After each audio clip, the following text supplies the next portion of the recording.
They serve the purpose of the client, and then you become an authority. And once you become an authority, people come to you versus you go to them.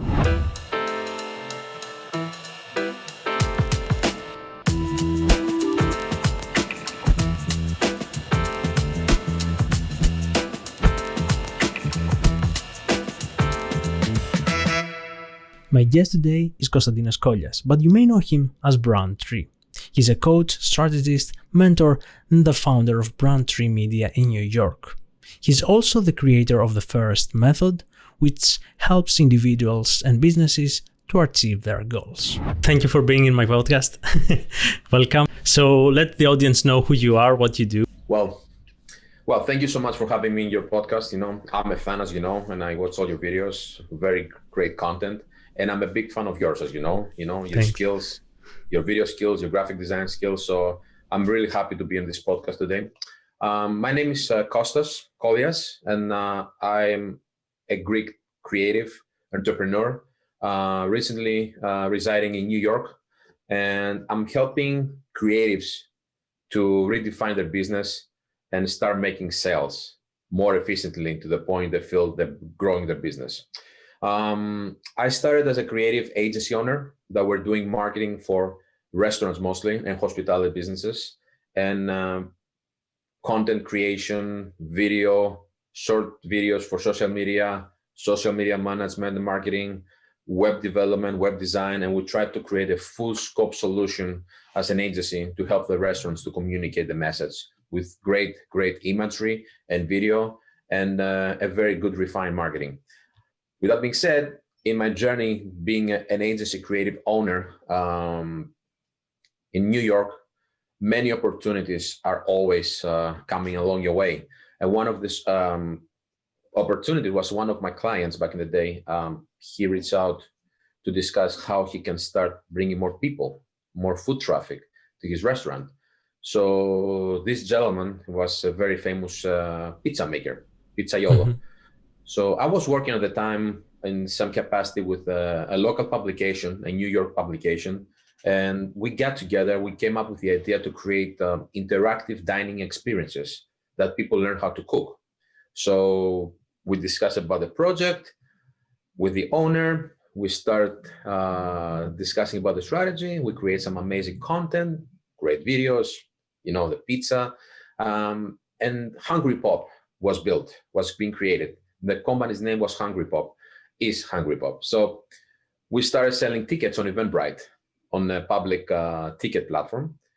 And after 3-4 events, we realized that the demand was overpowering the supply. So we have to increase the capacity of the classes on a weekly basis. So from one event per month, left per week, we started with one event per month. We ended up doing on the same restaurant 8 events per month. So as we were growing this company, which was clearly defined by the quality of the product, which was the actual class, the gentleman that was doing the pizza, he was a very good craftsman. He knows how to teach people, and people were getting engaged. And we were doing really amazing marketing with email list, social media, follow-up with the customers. So we started growing up. And after like about 4 months, we have to go to our own space and start doing more projects. We started doing mozzarella classes, how to make your own cheese. We started doing pasta classes, how you make your own pasta. And we tried to add wine in the mix. And, building a company in New York City, it's always interesting. There's a lot of regulations, a lot of laws. So everything has to be lawful. So there's a lot of insurance spending, a lot of regulations that we have to comply with our lawyers. So after we finish everything, we have a complete new business. So Hungry Pop started as a concept from a restaurant, and it grew up on its own place. And then we had people coming to ask us if we can do this concept for their companies, for team buildings. So we have been reached out by companies like Google, Microsoft, Accenture, Louis Vuitton, big companies in New York City that I will never imagine myself working with them, to actually work with them to do team buildings. And somehow our reputation went out. What I realized in this journey, having a creative agency, helping people with marketing and running my business, my other business in terms of creating experience for the people, it's all about know how to sell your product. But for me, in order to sell my product, I have to know exactly what I'm selling. I have to know exactly how I do things. I need to know about my process. I need to know about the outcomes. I need to be able to be proactive about any questions that the people will have for me. So my sales strategy was very efficient. I was the frontman and I was running an efficient sales funnel with the customers through email initially, and then through actually personal meeting the people. That was before the pandemic that we could meet with people, right? So we ended up doing from 8 events per month. We ended up doing about 20 to 30 events per month. We have to hire a team. We have to hire executive chefs. We have to buy our own car and to make the moves. So the growth was amazing. Everything was coming along like a fairy tale, like a dream come true. And then the pandemic happened. And the hospitality industry collapsed in one day.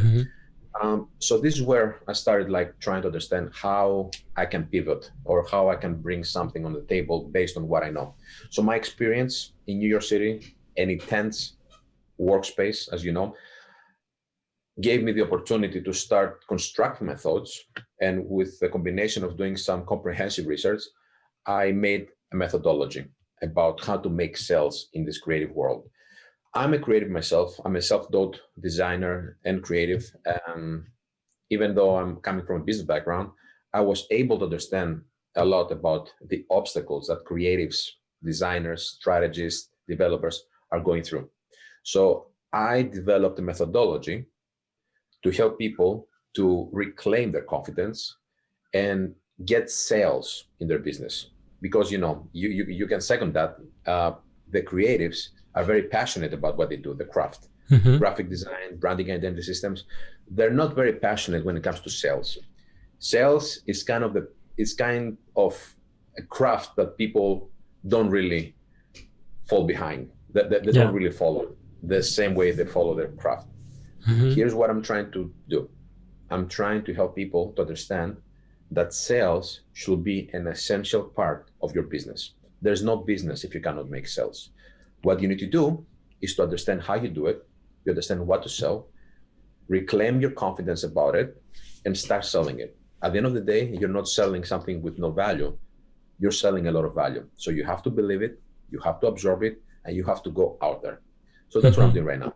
The methodology is called the Forest Method, and it's about helping and empowering creatives and small business owners and entrepreneurs to make sales an essential part of their business and start making sales to grow their business.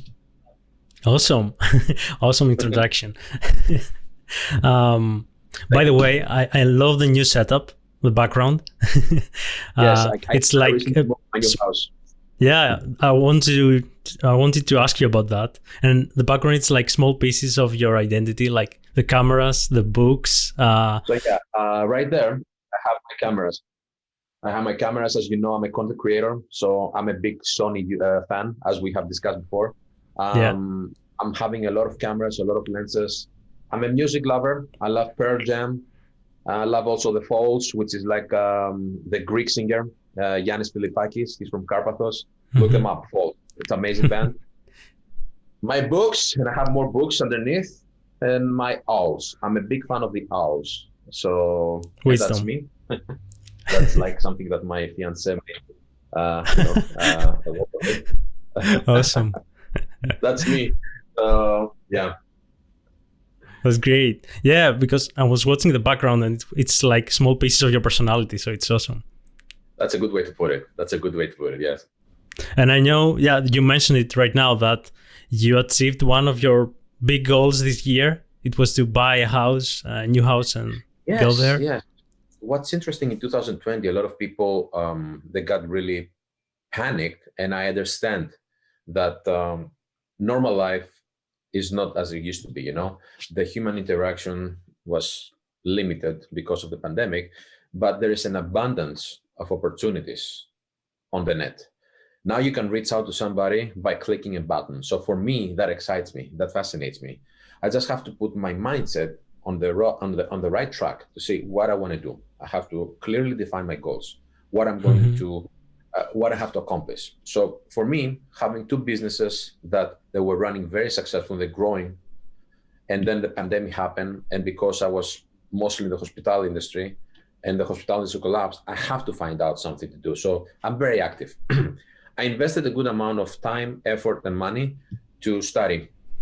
I went through the business bootcamp from Chris Do, which I definitely recommend it. I went also through the bootcamp from Greg Hickman. For those who don't know, Greg Hickman is the owner of Alt Agency, and he has a bootcamp to help you productize your service as an agency owner. So that was very helpful for me because I created a productized mindset for the things I was doing on a manual basis, like as a service provider. And then BJ Fogg, which is a psychologist and is a professor in Stanford University and one of my mentors. He talked about the behavioral science behind purchasing and buying.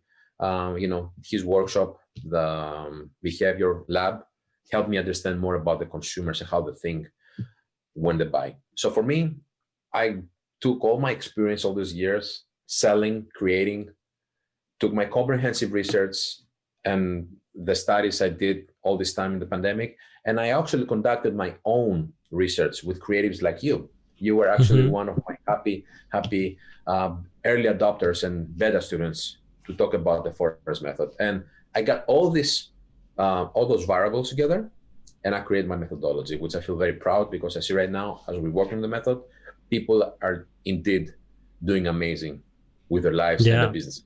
So that's awesome. I want to ask you about the forest method. But first, the question that I ask every guest is, what's your distance from your destination right now? So meaning, what is your goal, maybe for this year or in generally? And how far do you think you are from getting there? That's a great question. And the way I define goals, I see them as projects. Somehow psychologically, people are getting affected when we're talking about goals. It's something that they start getting a little bit stressed, anxious. What's your goal? And I want to make this amount of money. I want to buy this car. I want to buy this house. So I'm trying to break it down. I like the idea of compartmentalized ideas in smaller bits, easy for me to accomplish one step at a time. And in the method, actually, the forest method, I'm teaching people how to make clearly defined goals so that they can actually accomplish them. And Zig Ziglar, he's a famous motivator and a sales specialist. He said that the goal has to be, first of all, attainable. It has to be within a reach, because we can have goals in life, but if it's far away, somehow life happens in between and the distance between the goal is fading away. So the goal has to be attainable, within your reach. It has to be challenging. It has to challenge you somehow, because if it's too easy, then it's not really a goal. It's something you can do now. So it has to have some sort of challenge. It has to challenge you, because when you're challenged, you focus, you put the effort, and you put perseverance. Then it has to motivate you. It has to inspire you. The goal has to inspire you. You don't just set goals to say, I just want to do this. We don't do things anymore in the passive mode. Now it's the time for us to change the way we see things. So a goal has to be inspiring, has to say, I need to do this because I know it's very good for me and it's inspiring. And the goal has to be desirable. The goal is something you really want to accomplish. Otherwise, what's the big fuss about it? So a goal has to be attainable. A goal has to be challenging.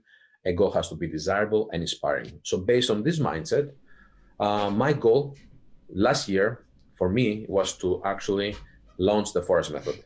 Okay. And the way I did it, I broke it down in tasks. Okay. I have to finalize the curriculum, the course, the elements, the worksheets. I have to finalize the content, the videos for the people and the students to download. I have actually to build a website. Okay. So all those small tasks, they need to be in a fashion that they're attainable. So we did it. People from the actually students of the forest method helped me, and I'm very thankful for the participation. So now the one goal is being accomplished. The other goal was to buy a house, because living in your city, on a rent basis, and people can relate to that, it's always stressful. Okay, but having your own house, your own base, it just releases a lot of stress, and you feel empowered to keep moving forward on a more steady and solid pace. Goal for this year is to communicate the forest method to as many people as possible and to see how many people I can help. Because the reason I'm doing this is to help people to do the things I didn't do when I was an agency owner. So as an agency owner, I really delayed because I didn't have the power of community. I didn't have somebody to guide me. I figured this out by making a lot of mistakes, okay?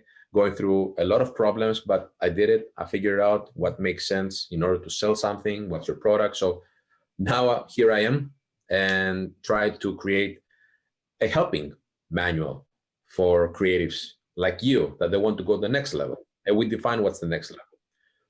So that's the goal for this year, to communicate as much as I can the forest method and get as many students as possible to feel that I'm really helping and contributing to the community of the creative world. Yeah, and I think you're doing a good job as a coach and mentor. And I remember that you're one of the persons that will push me to go a little bit further. And you also pushed me to talk about more about what I do in my work. For example, Netflix. I wasn't talking about Netflix that much. It was more a casual thing. Like, yeah, I do also work for Netflix. And now I have your voice in my head telling me, yeah, you need to talk more about this. So Thank you. So yeah, about the forest method, I remember you talk a lot about the growth mindset. And I believe that, when you have the growth mindset, you can pretty much achieve anything, any goal you have, like grow your business, grow yourself, make sales, as you said. So I built a method. I built a methodology, which is a hybrid from many other theories, and I brought it to life based on my research and based how I can make a fit to the market. So after a lot of research, I realized that the people, they have fixed perceptions about things. So I know that I have to see how I can help them by opening up their minds a little bit, how you can go further. So this one I remember about a book that I read back in the day from Carol Dweck, who is also a professor in Stanford University. And she talked about fixed mindset and the growth mindset. So fixed mindset is actually the mindset that accepts the situation as it is, and the thing, there's no room for development or improvement. And growth mindset is very simply put, a mind that keeps learning and wants to go through challenges and believes that the traits and the characteristics can be developed. So growth mindset, it was very important for me to develop methodology, because I really have to be patient. I really have to understand about the feedback and constructive criticism. And those are traits of the growth mindset. So for me, growth mindset, once you apply to yourself with some exercises and some daily routines, you can find out that you are stronger than you think, because growth mindset goes through the challenges. The growth mindset sees the challenges as opportunities and not as something, oh, what am I doing right now? I don't want to hear about it, No, you want to hear about it. You want to find out more. You want to go through the problem. You want to solve the problem. And this is like a learning curve for you to understand more about yourself. Also, when we make mistakes on the fixed mindset era, people, when they make mistakes, they're getting disappointed. They're getting in the self-doubt mode. In the growth mindset, when you make mistakes, you're kind of satisfied because a mistake is a learning opportunity. And I give you an example. When you try to make a sale, okay, to a client, and the sale is not going through, okay, for some reasons, the most immediate reaction is to be disappointed, be sad, disappointed, and then start making some inner, analysis and say, what did I do wrong? Am I good enough? Is my prices right? You start doing this to yourself. Instead, on the growth mindset, this rejection from the client, it's information.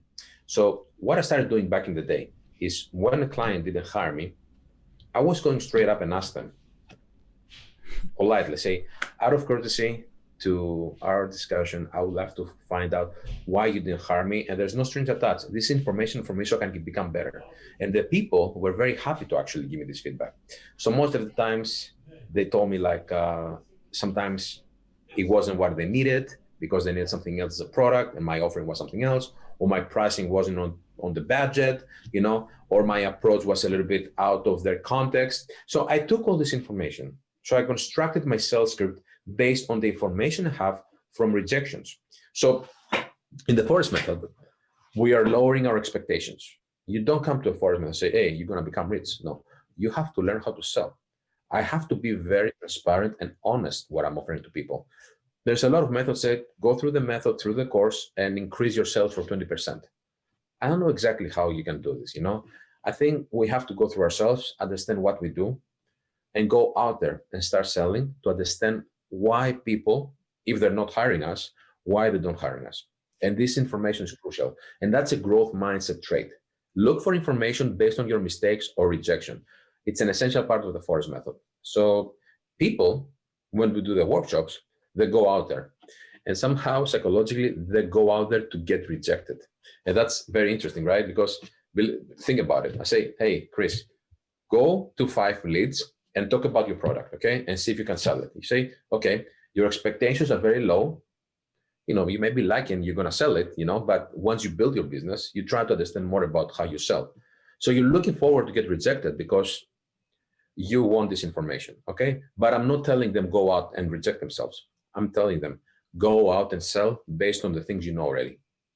You have a good product, you have a good craft, go out and sell it. But if you get rejected, don't get disappointed because this is good. It's good that we're going to get this information. If you get the sale, of course, it's something we need to create more repetition around. How did you approach it? So we're building patterns. The way we communicate with people, the way we approach people, the way we sell ourselves. So the growth mindset, since you brought it up, I think it's essential. And I recommend a book from Carol Dweck called Mindset. It's an essential read. Awesome. I like the start with lowering your expectation. It's like clearing your mind, like Kung Fu or something like that. When you clean your mind to learn the new information. Exactly. And you also need to make peace with your mistakes. I also like that. Yes. What was your biggest mistake that you learned from? I was overconfident about things. Okay. And, selling a lot and having 2 businesses and making sales and growing the businesses because of the way I was selling on a very organic and ethical level, that built my confidence off the roof. So sometimes I became a little bit too cocky. I was going to a client and people didn't like my attitude for some reason, and there was a client that I thought I had it. It was an easy sell for me, but somehow they rejected me. And I felt, oh my God. So I went to the client and he told me, I didn't like your approach. You were too cocky. I say, oh, that's very, very useful. I'm sorry if I brought you to any inconvenient position, but thank you, that's golden. So I started to calibrate myself again. Because when you make sales, you're becoming more passionate, you become more active. So somehow that comes off a little bit wrong to the people, Say, yeah. I understand. So I calibrate myself. I took all the information from the successful sales and I take this rejection information and I calibrate it. So I became back to actually be a good listener, be very empathetic, listen all the concerns. And then I was pitching my product the same way I did it, respectfully, on a good pace, so there was a great communication outcome. So it's not a big mistake, but it's one of my big mistakes. The other big mistake is like, I was hiring people that I felt we click as friends. And I did this mistake 2 times, actually. I hired people that we were friends. And I thought that a friendship can be also translated into efficient, proficient relationship. And that wasn't the case. I don't want to go to specifics, but it didn't work out for me. And I did it once, and then I did it twice. So if you do the same mistake 2 times, they say it's not a mistake, it's a choice. So somehow I chose to go through the route because I love my friends, I love my community. I give opportunities to everybody, but in that specific territory, I made a mistake 2 times. But now I know that I have to build a relationship of trust, and I have to understand more about what's the value I can get from somebody I'm going to hire and what's the value they're going to get from me. So now when I hire, I really hire in a more sophisticated and elevated way in order for me to bring value to both ends and most important to our clients. Awesome. Great.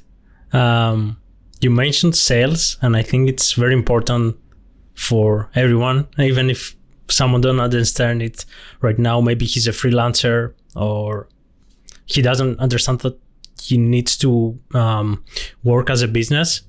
But in the end, it's very important in order to continue further as a business. So that's the end result, I think. How do you get there?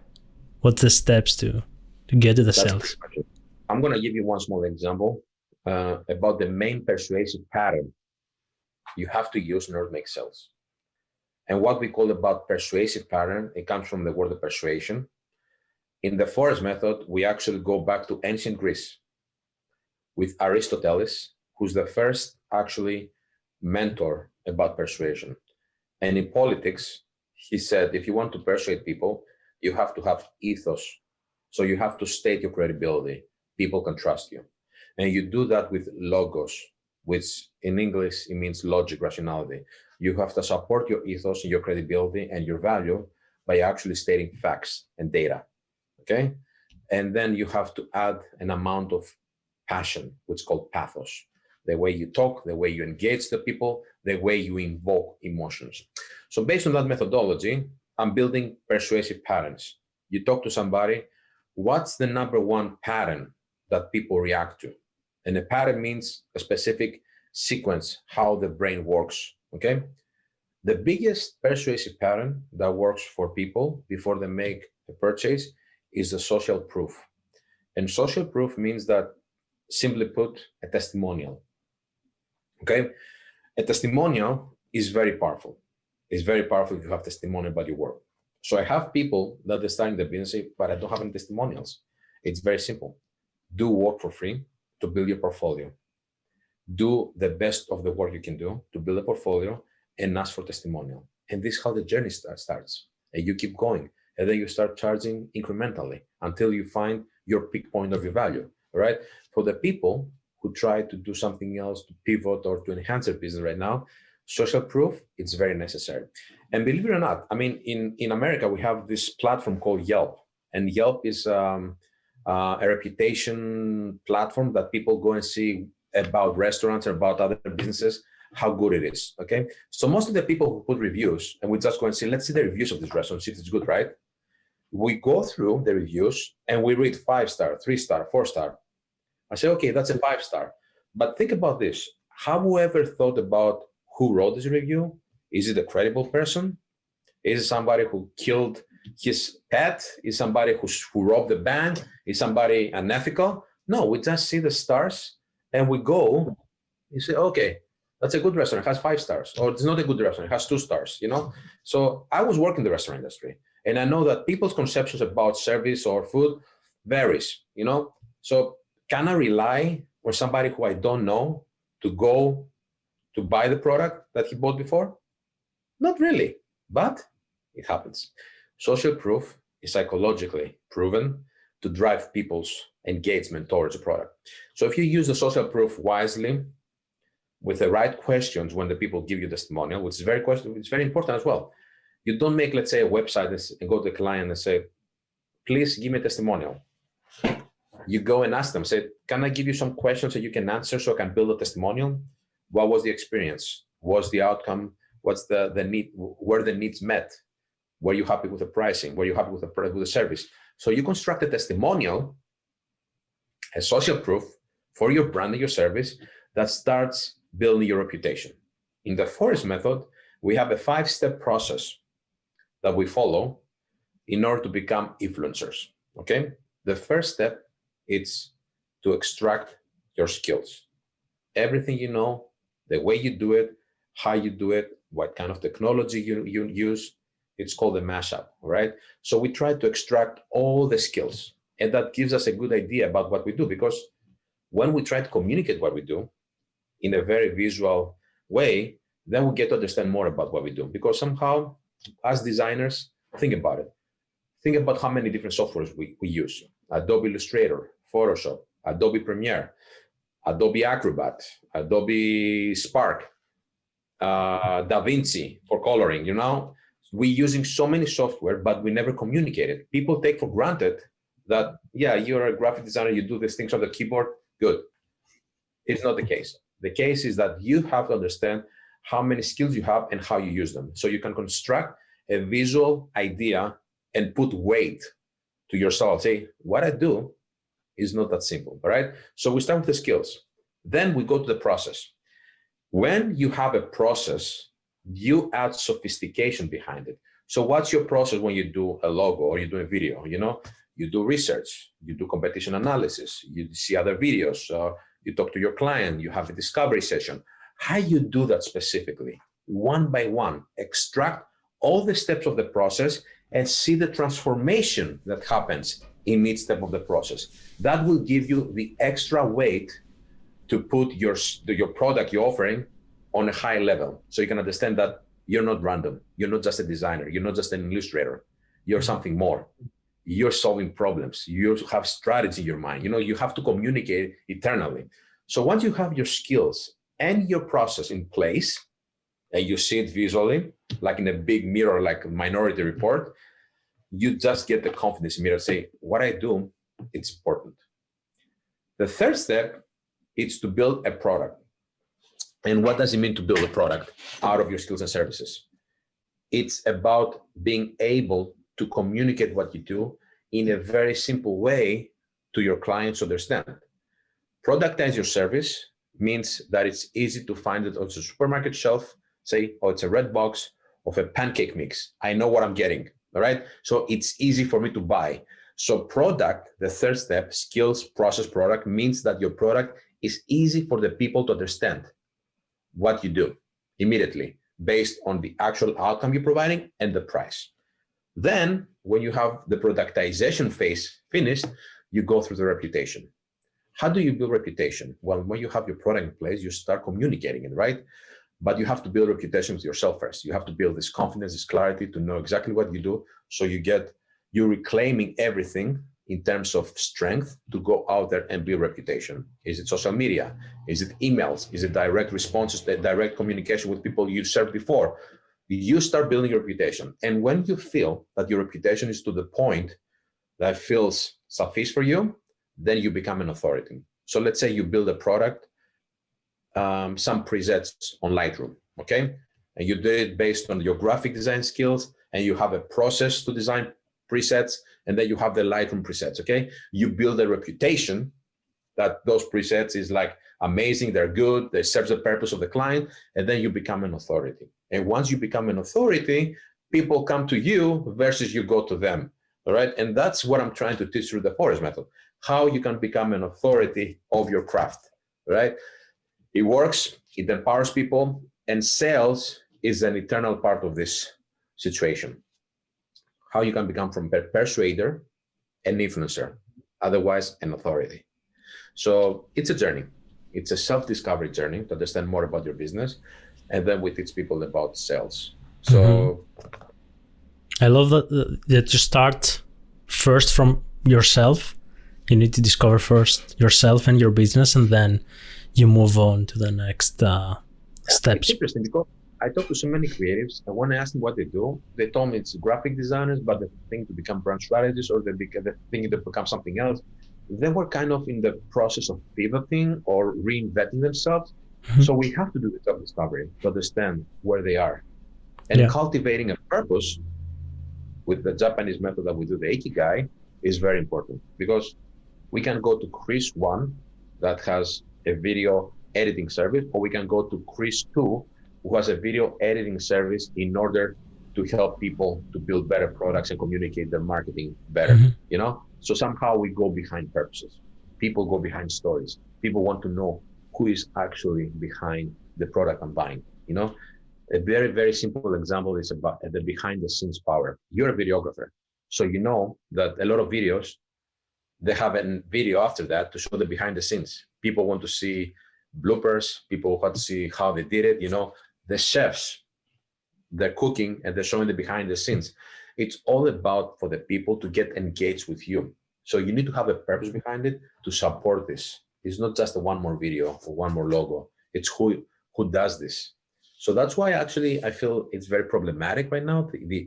The market with platforms like Fiverr and Upwork and Freelancer. I think you can make money there, a passive income or an active income, but it really kills the personal connection with the client and to fulfill the needs to its fullest. So I can say right now that I'm on a mission to help to get people to become very strong with the product and service, and they can make sales to grow the businesses and they can go further. That's awesome. And you mentioned Ikigai, and you also helped me with that. Do you want to explain what Ikigai is for the people that they don't know? So when we talk about the brand purpose, as I told you before, people engage with what you stand for. Why we're talking about mission statements, vision statements, promise pledge. People want to see the brand from a perspective of the humane approach.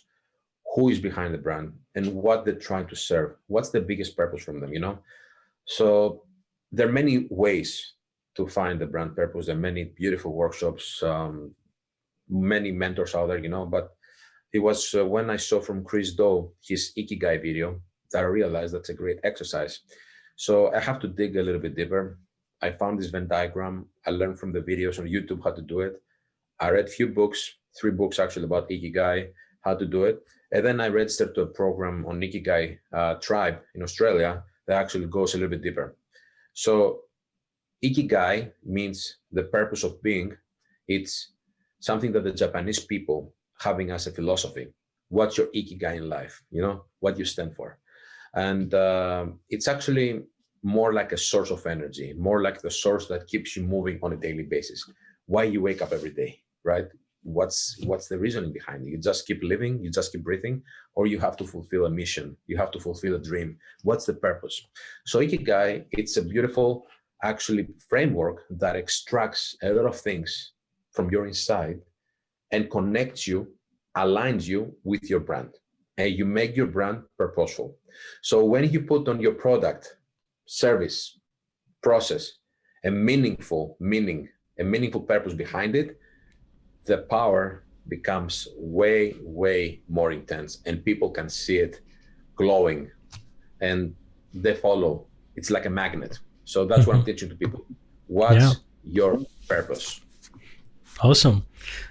And one thing that I love about you is that maybe you don't know something like the Ikigai, for example, and then when you discover it, you start learning more about it, and then you immediately start doing the exercise. You don't wait, you go for it. And that's the growth mindset. And I know you're like that too. I know you're like that because you're very big in research and reading books. And I can say from all my students, you're one of the most friendly to the idea of research. And I know you're so busy with so many projects, but when you have to read a book that really intrigues you and you find it interesting for you, you go for it. And that's the important thing. On the growth mindset, once we discover something will help us, but maybe time is of essence, we go through the challenge. We make time to actually learn it. So through the pandemic, I have researched a lot.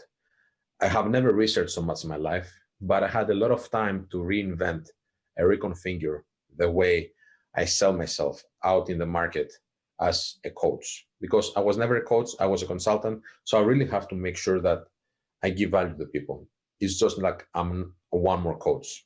There's so many coaches out there and I respect them, but I don't want to be somebody that has the perception from the people say, oh, one more guru or one more coach, I really want to sit down and give them value. And thankfully, and through my experience as a person who in sales and in the creative world, I have succeeded. I feel very accomplished right now. But growth mindset, Chris, is very important to go through the challenges.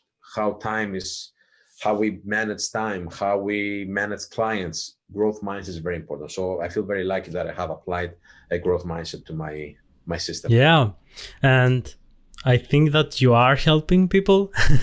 And even in this podcast, in the last 30 minutes, I think you gave a lot of value. So thank you, man. Oh, thank you. Thank you. I'm really interested to know what are your influence. Like, who are the three people that are that was the most influential to you?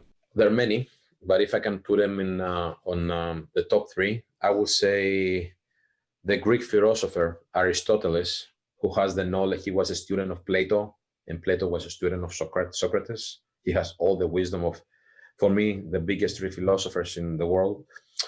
It fascinates me that they talk about life, and without the provision of tools or technology, they were just like the dirt, the sky, and the trees, and they were making wisdom that is time-proof through the time, and we're still learning about their philosophy.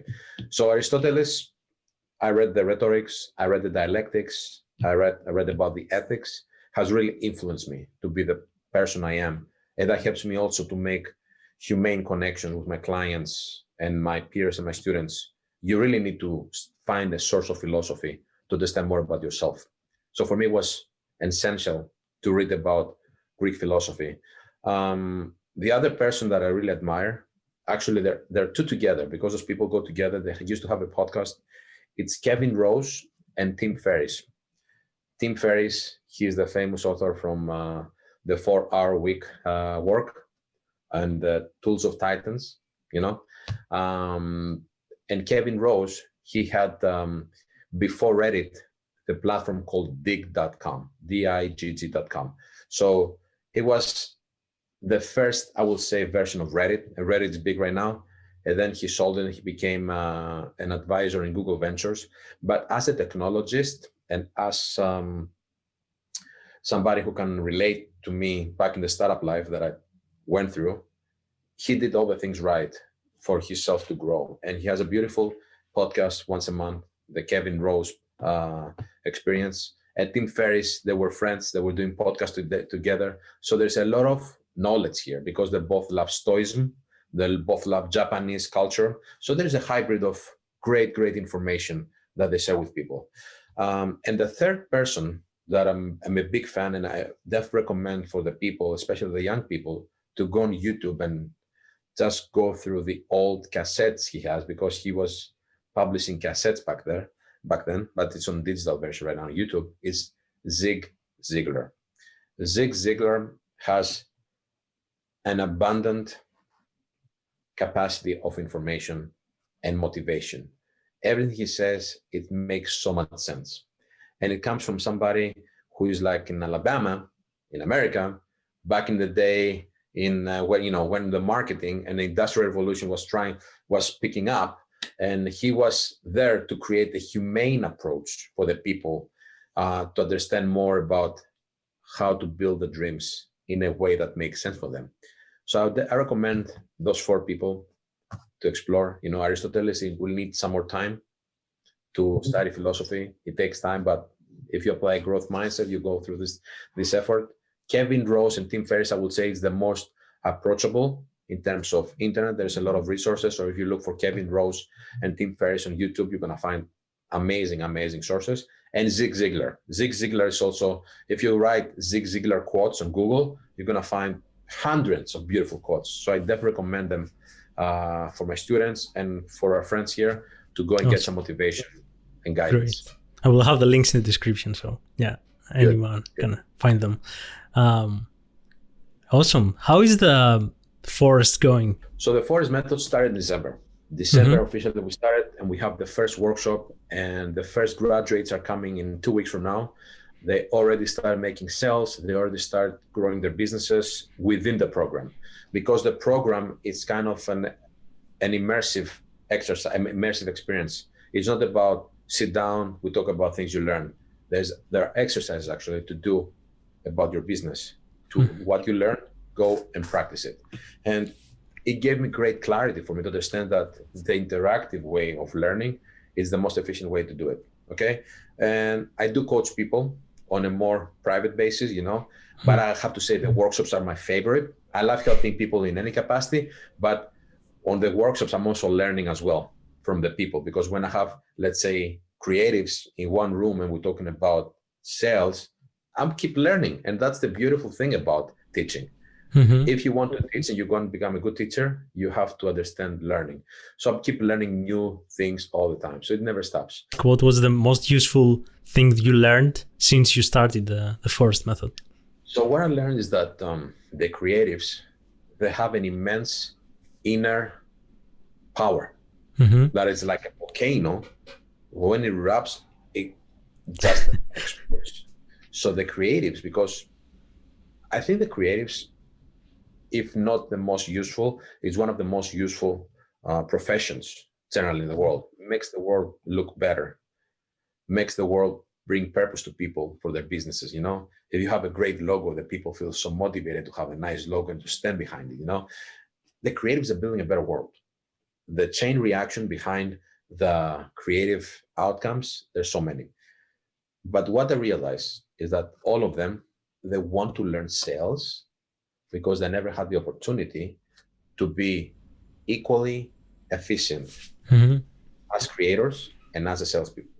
And now that they understand they do have value to give, they're becoming passionate about sales, because sales for them is not the actual craft of sales. It's about bringing value to the world.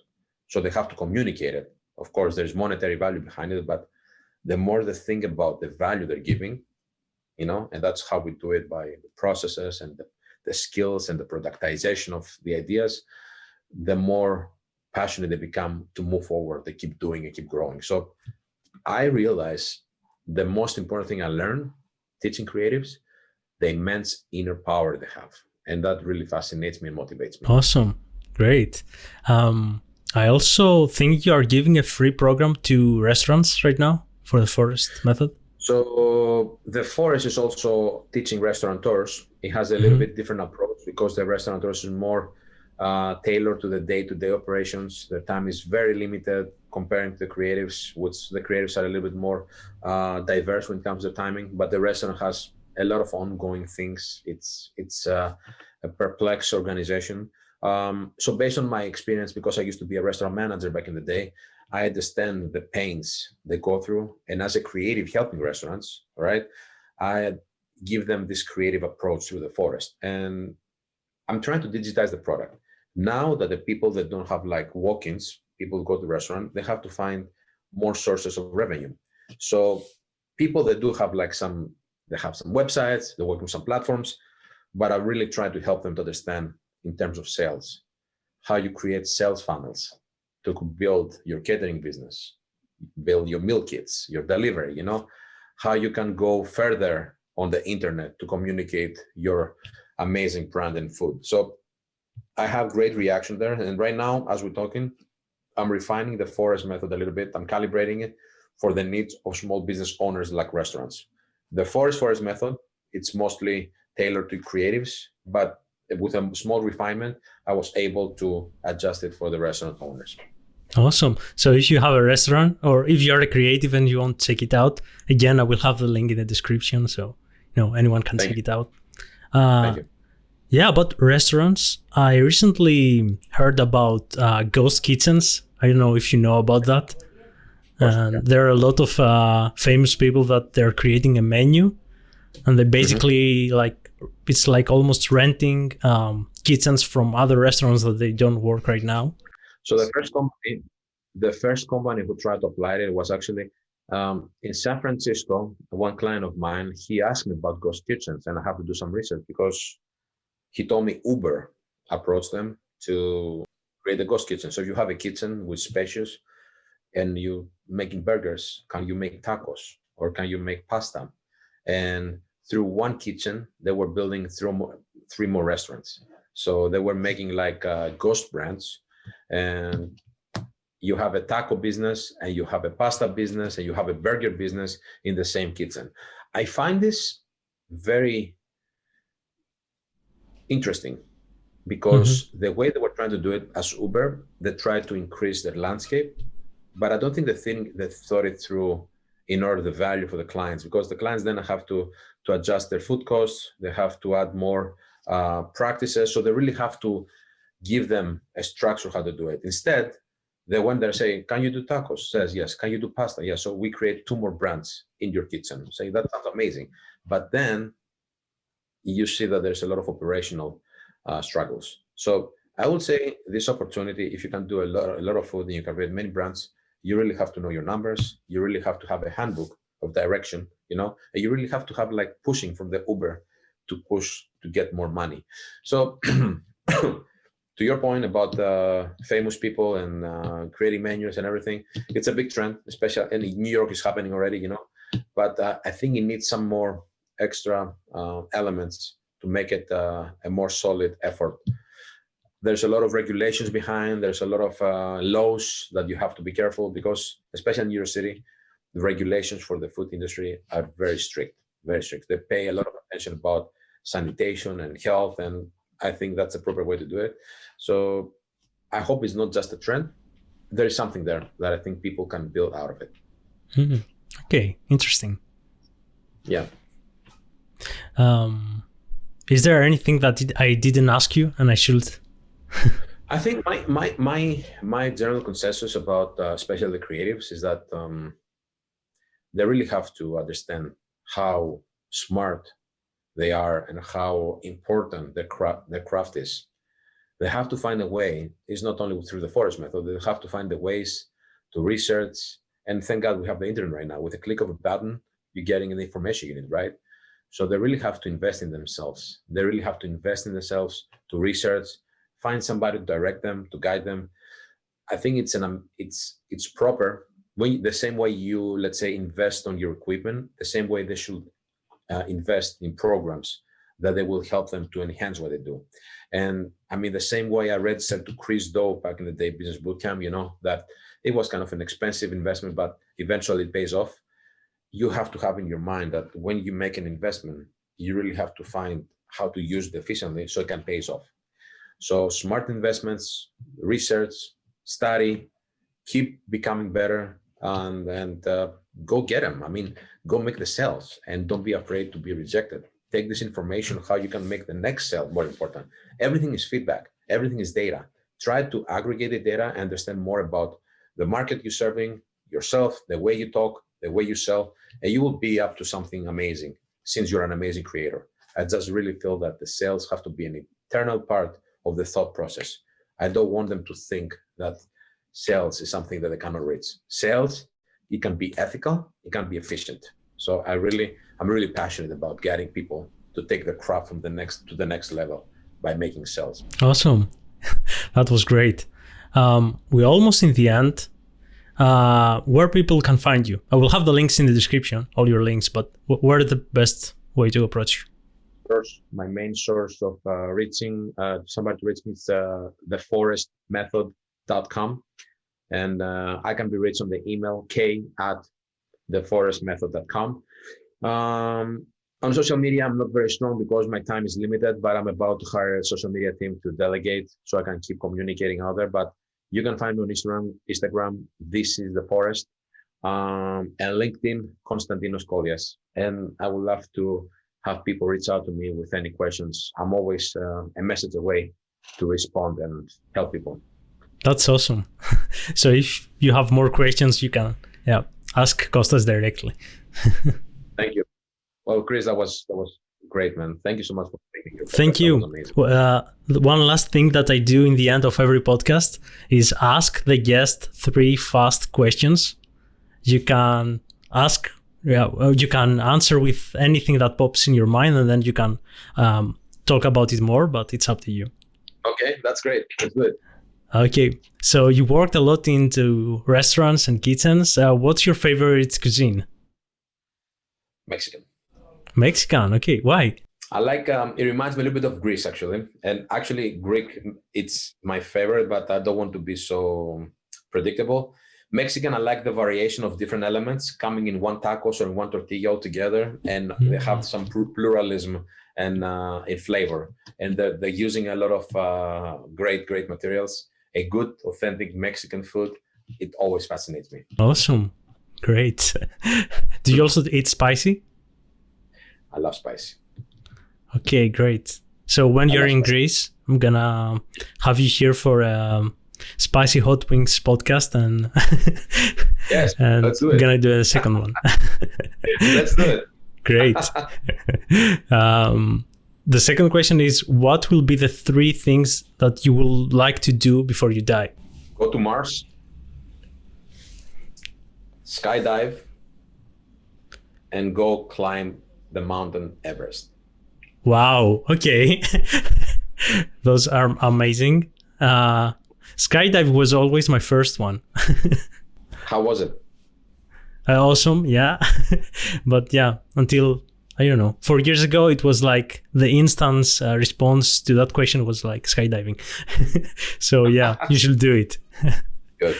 And I don't know about Mars. I'm also hoping that in the next years, I will be also able to go to space. So yeah. Sure. Mr. Elon Musk is taking care of it. Yeah.